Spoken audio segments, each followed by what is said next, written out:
Hello everyone, welcome back to our channel. मेरी पूरी cook spot family, आप सभी कैसे हैं? आशा करती हूँ आप सभी एकदम स्वस्थ हों और अपने घरों में सुरक्षित हों। आपने पिछली वीडियोस देखे हैं, हम लोग कृष्ण जन्माष्टमी के लिए नासिक गए थे। त्र्यंबकेश्वर में हमारा गुरुकुल पीठ है, श्री स्वामी समर्थ केंद्र में। वहां हमने कृष्ण जन्माष्टमी मनाई और दर्शन किए। हम लोग इस संस्थान से काफी सालों से जुड़े हुए हैं। ये आध्यात्मिक केंद्र है। यहाँ पर मंत्रोच्चारण और पाठ वगैरह खुद किए जाते हैं। मतलब जो पूजा वगैरह होती है ना, जो हम लोग ब्राह्मण से करवाते हैं, यहाँ पर जुड़े हुए लोग जो हैं सेविकरी, उनको जुबानी रटा हुआ रहता है, क्योंकि यहाँ स्वयं करना होता है सारे पाठ। और हम लोग पूरी फैमिली के साथ ही आए थे।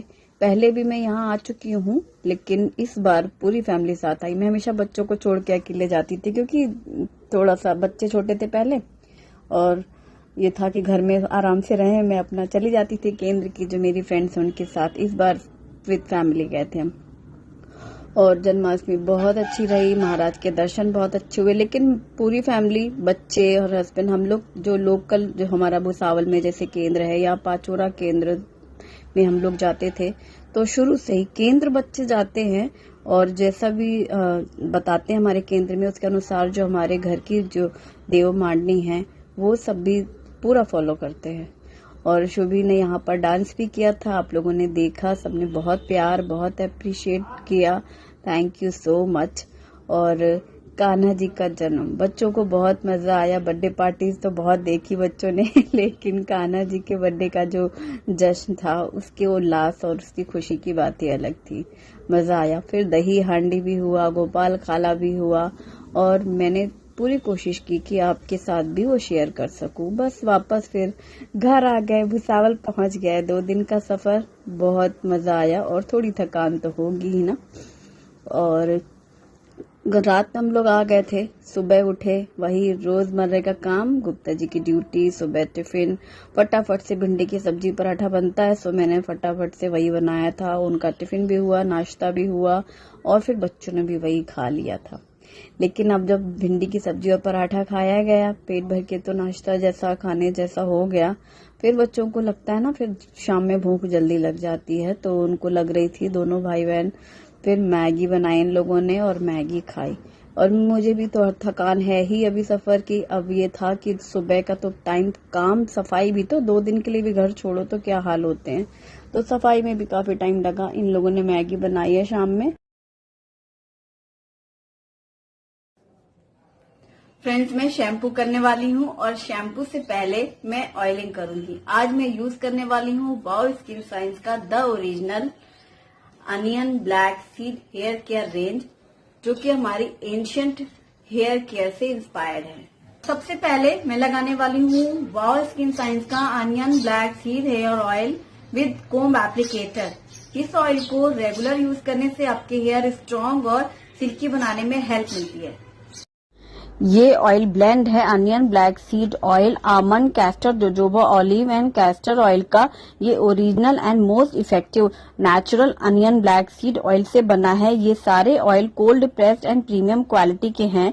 Almond oil rich vitamin A, B1, B6 and E है, जिससे बालों में न्यूट्रिएंट्स का एब्सॉर्प्शन अच्छे से होता है। Castor oil antioxidants, vitamin E, essential fatty acids including omega 6 से रिच है, जो स्कैल्प को नरिश एंड ग्रोथ अच्छी करने में हेल्प करता है। ऑलिव ऑयल डैंड्रफ कम करने, heat treatment, pollution and styling से हुए डैमेज को रोकने में हेल्प करता है। कोकोनट ऑयल बालों को हाइड्रेट करने में हेल्प करता है।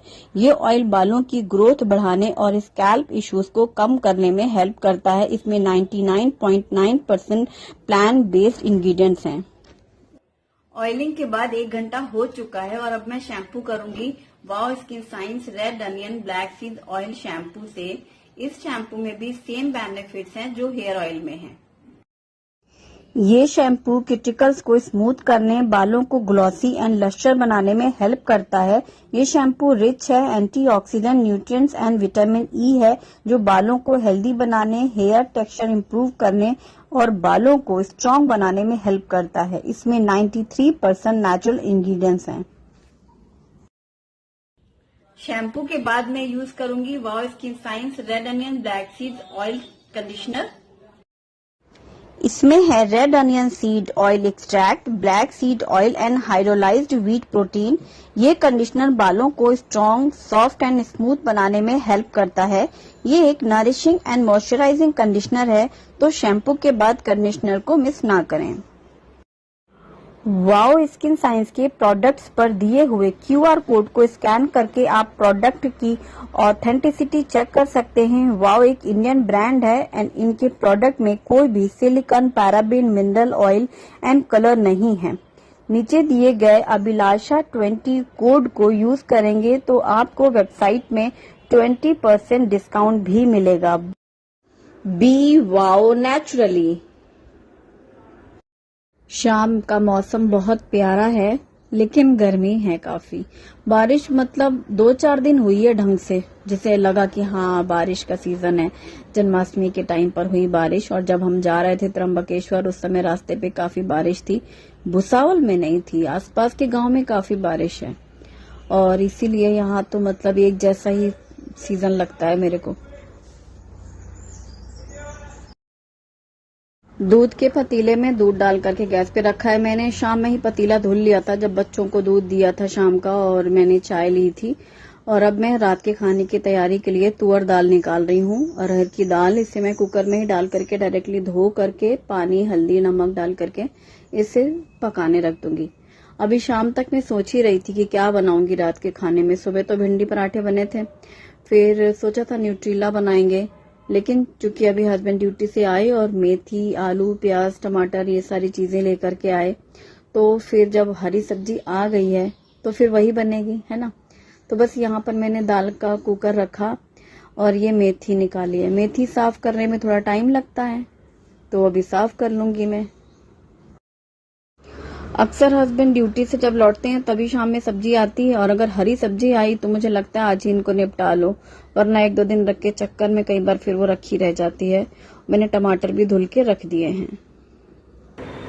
और दाल मैंने चढ़ा दी है कुकर में, दूध उबालने रखा है, और ये मेथी के पत्ते मैं चुन करके साफ करूंगी तो बैठ करके।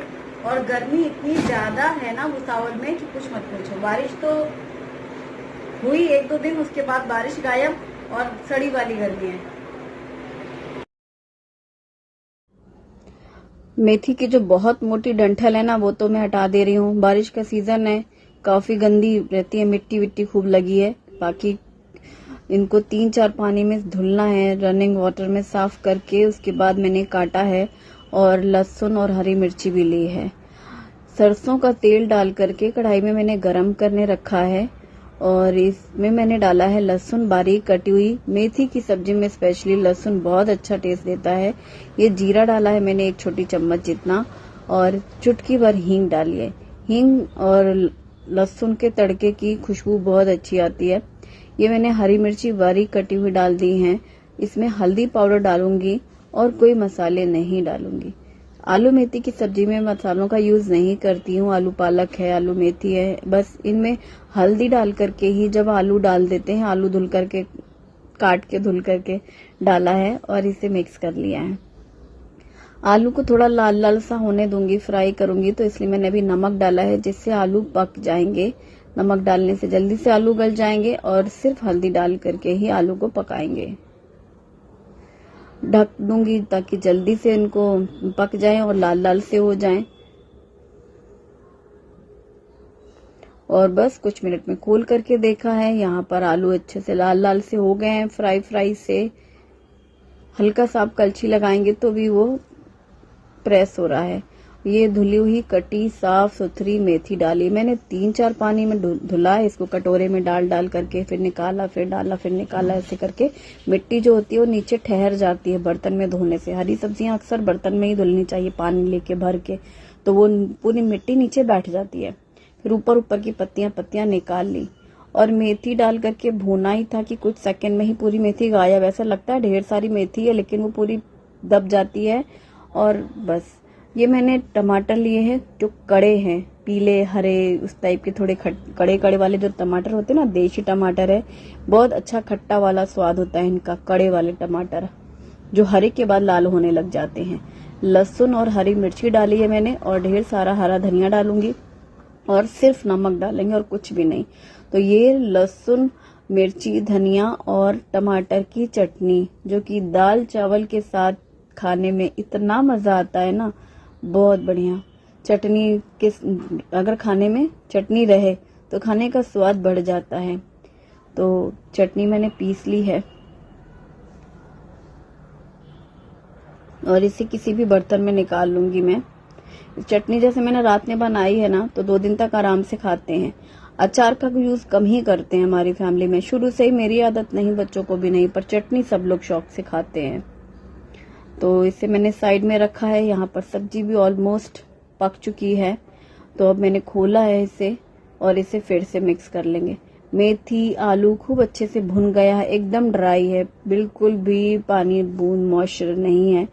जब सूख जाती है सब्जी वो अलग दिखती है ना, तेल छोड़ देती है।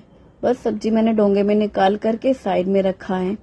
और अब जो हमारी दाल थी, जो दाल पकाई है, उसे मैं फ्राई करूंगी। कढ़ाई में मैंने घी डाला है 4 चम्मच, छोटे चम्मच जितने, और इतने में हमारी दाल फ्राई हो जाएगी। घी गरम होते ही जीरा डाला है मैंने, एक लाल सूखी मिर्च डाली है और थोड़ी सी हींग डाली है। क्योंकि मुझे प्याज डाल के फ्राई करनी, इसलिए मैंने कढ़ाई का यूज किया, वरना मैं तड़के पैन में हींग, जीरा, मिर्ची डाल के कर लेती हूँ। पर प्याज डालनी थी तो मैंने प्याज डाल के कढ़ाई पे भूना है प्याज को। प्याज हल्का सा कलर चेंज हुआ, हल्की सी फ्राई सी हो रही है। और एक टमाटर, इसको मैंने लाल लाल वाला टमाटर लिया है, जिससे कि गल जाएगा जल्दी, और थोड़ी सी लाल मिर्ची पाउडर डाला है। सबको डाल के मिक्स कर लिया है। जरूरत लगे तो थोड़ा सा नमक भी डाल सकते हैं इस टाइम पर पहले ही मैंने नमक डाला था, और उसके बाद जब टमाटर मैश होने लगा फिर मैंने दाल डाल दी। दाल डाल करके अच्छे से खौला लेंगे, उबाल आने देंगे, और ये हमारी दाल तड़का दाल फ्राई तैयार हो गई। ऊपर से धनिया पत्ता डाल दिया है कटा हुआ, और धनिया पत्ता डाल करके मिक्स कर लिया। दाल अच्छे से जब खौलने लग गई है ना, बस गैस बंद कर देंगे और दाल तैयार। अब यहाँ मैंने कुकर में चावल डाल के रखे हैं, और हमेशा की वही 1 कटोरी चावल है तो 2 कटोरी पानी लगता है।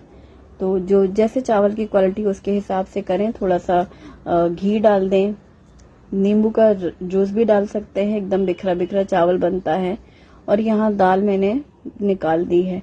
1 सीटी में चावल पक जाता है। यहाँ फटाफट से मैंने रोटियों की तैयारी शुरू कर ली और रोटियां बनानी शुरू। पता है 2 दिन कहीं बाहर रहो ना, बाहर का खाना पीना सब, तो वो जो एक चेंज होता है बच्चों को, लेकिन जब बाहर से आओ और तब जब अपने घर में खाओ दाल रोटी चटनी, वो भी खाने में अलग ही मजा आता है। ऐसा लगता है ना 2 दिन बाद घर आए हैं, तो तब घर की वैल्यू समझ में आती। और रोटियां बनने के बाद वही हमेशा की तरह घी लगा के मैं फटाफट से कैसरोल में रोटियां पहुंचा देती हूँ।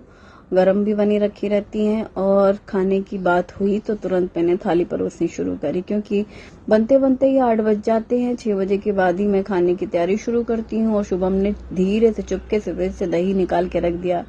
दही रखी है 2 दिन से, यूज ही नहीं हुई, तो बगल में रख किया। काफी दिन हो गए दही खाए हुए, और गर्मी तो खैर है ही। मैंने कहा अच्छा चलो आज खाते हैं दही। वैसे बीच में रात में दही खाना बंद कर दिए थे हम लोग। चटनी निकाली, दिन में आज खाना ही नहीं हुआ इन लोगों को ना, भिंडी की सब्जी के साथ इन्होंने लिया नहीं बच्चों ने, और फिर मैं भी भूल गई थी। और आज मैंने दही में गुड़ डाला है। चटनी छोटी कटोरियों में निकाली है। शुभी और उसके पापा जी को भुना जीरा और नमक पसंद है, पिंक सॉल्ट और भुना जीरा। मैं और शुभम चीनी डाल के खाते थे ना दही चीनी, तो हम लोगों ने गुड़ डाल करके दही खाई है। चीनी अवॉइड कर रहे हैं हम लोग। कोशिश कर रहे हैं हम दोनों कि चीनी ना खा के चल शुभम आज गुड़ दही खाएंगे। और अच्छा लगा दही खाने में। दही बिल्कुल खट्टी नहीं है, फ्रेश है। जबकि 2 दिन से फिर मुझे लग रहा जिस दिन हम जा रहे थे ना, उस दिन मैंने दही जमाई थी कि बाई चांस अगर जाना नहीं हो पाया तो घर में जन्माष्टमी करनी होगी तो पंचामृत बनाना होगा ना, तब मैंने दही जमा के रखी थी। और वो उसी तरीके से कटोरा जमा हुआ रखा था। एकदम सख्त दही है और मजा आ रहा है दही खाने में। फीकी दही खाने मुझे बहुत अच्छी लगती है। और बस जैगरी पाउडर है ये, इसलिए घुल गया तुरंत दही में डालते ही। खाना खाने के बाद लग पड़ी अपने काम पे। और यहाँ ये सारा काम हुआ, धुलाई सफाई अभियान। इसके बाद सीधा ये रहता है, अब लास्ट वाला काम रहता है, पोंछती हूँ मैं कढ़ाई को, तवे को, जिनमें दाग लग सकते हैं ना, पानी के निशान। खारा पानी है हमारे यहाँ जो आता है टंकी में, इसलिए। और फिर काउंटर टॉप पूरा पोंछ दिया है, गैस पोंछ दी है, और यहाँ किचन क्लीनिंग हो गई है। वागले की दुनिया जिंदाबाद। हम और हमारी फैमिली यहीं बैठ के देखते हैं सब। इस टाइम पर मैं एकदम फ्री हो जाती हूँ काम से, सबका टाटा बाय बाय कराने के लिए।